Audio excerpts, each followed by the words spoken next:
1995-2023. 28 ans plus tard, je reviens chez Robert Seller, ingénieur climaticien qui a construit une maison d'architecture bioclimatique à la fin des années 80. Une architecture qui tient compte de l'orientation du bâtiment pour une consommation énergétique la plus basse possible et un confort de vie inégalable dont il profite toujours.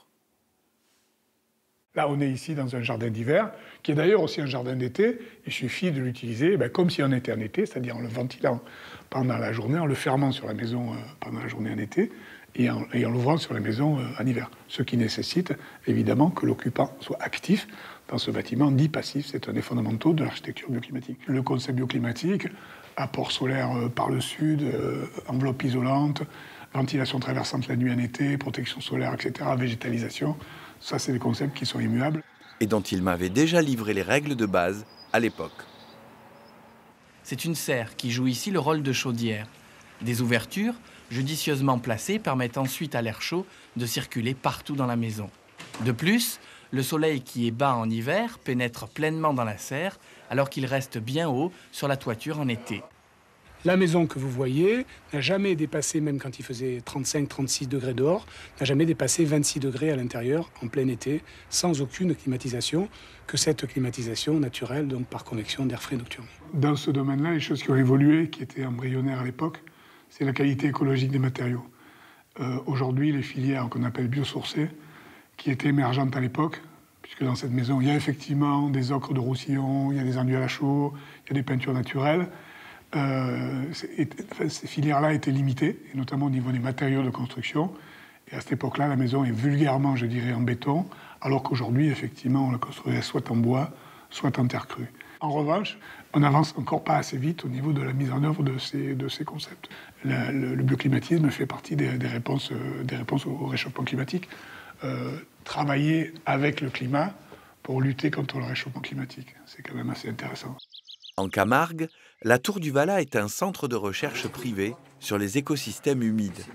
De nombreux chercheurs y séjournent et adoptent les comportements adéquats au fonctionnement du bâtiment qui a été adapté pour répondre aux règles de l'architecture bioclimatique. L'idée d'un bâtiment avec un couloir central qui distribue des bureaux au sud et des bureaux au nord, c'est de créer de la transversalité. Et donc on s'est dit, il faut qu'on trouve des systèmes simples et créer des trous dans les portes pour que le soir, quand on s'en va, si la personne à l'intérieur oublie d'ouvrir ses ventelles, le dernier qui passe peut faire la manip. En fait, il y a une quantité d'air vraiment impressionnante qui circule la nuit et jusqu'au petit matin.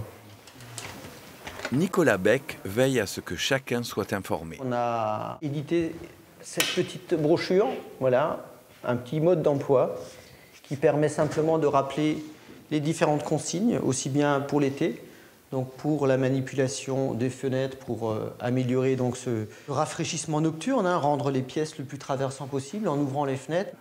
Là, on est dans un bâtiment qui est quoi, années 50 54, oui. Et ça veut dire qu'on peut adapter un bâtiment des années 50 et le rendre bioclimatique? Oui, on peut, et par des mécanismes assez simples finalement.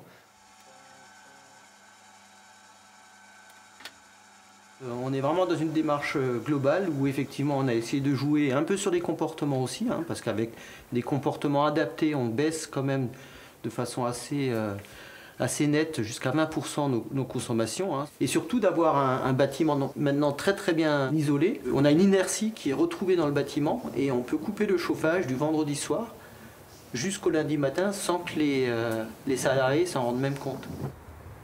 Dans une région où tous les nouveaux bâtiments pourraient être à énergie positive et produire de l'électricité plutôt qu'en consommer, il reste encore beaucoup de chemin à parcourir.